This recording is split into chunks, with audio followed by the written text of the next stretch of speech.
ফকিরও হয় তারপর থাকবো।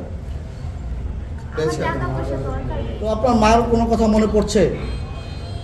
না, মনে পড়ছে না। কারণ সে হচ্ছে এতটাই টর্চার করছে সাকিবকে ভালোবাসার কারণে, এখন সে মন থেকে উঠে গেছে। ছোটবেলা থেকে তো বাবা মা আপনাকে কোলেপিঠে করে মানুষ করেছে, তাদের কোনো স্মৃতি আপনাকে কষ্ট দিচ্ছে কেন?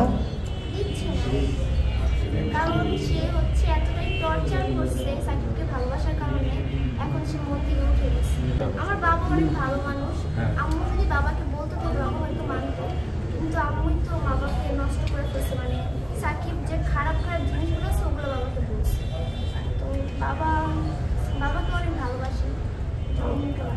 শিখার সাথে বিভিন্ন সময় বিভিন্ন জায়গায় গিয়েছেন। যে মহিলার বিয়ের বয়সী হচ্ছে মেয়ে আছে, বিয়ের বয়সী ছেলে আছে, সেই মহিলারা অনেক কিছুই বানায় কোনায় বলতে পারে। আর আমরা যারা ইয়াং জেনারেশন ছেলেরা আছি তারা ওইসব প্যাচই বুঝি না।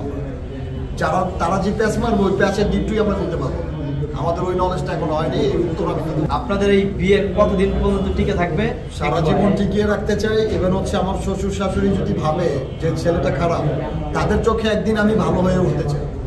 এই যোগ্যতাটা হচ্ছে নিজের ভেতর থেকে অর্জন করবো। আমি ভাবির কাছে একটা প্রশ্ন করতে চাই, অনেকেই চায় যে আমার স্বামী কোটিপতি হবে, সাকিব ভাই তো এই মুহূর্তে শূন্য।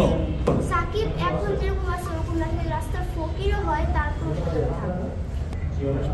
আপনি আগে একটা ইন্টারভিউতে বলেছেন আপনাকে অনেক ধরনের বাজে কমেন্ট আসে, ইভেন আপনার ফেসবুক মেসেজে কি আসে যদি একটু বলেন আমাদের। বাজে কমেন্টের উত্তর দিব না ভাই।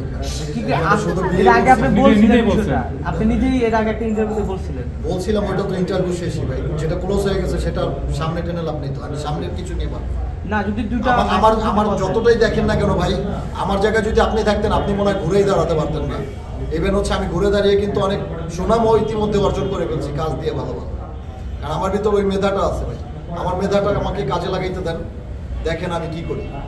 তো আমি পিছনে কিছু নিয়ে আর ভাবতে চাই না। পিছনে যা করছি, আজকে যে ইন্টারভিউটা দিচ্ছি এটা নিয়ে আর সামনে কথা বলবো না।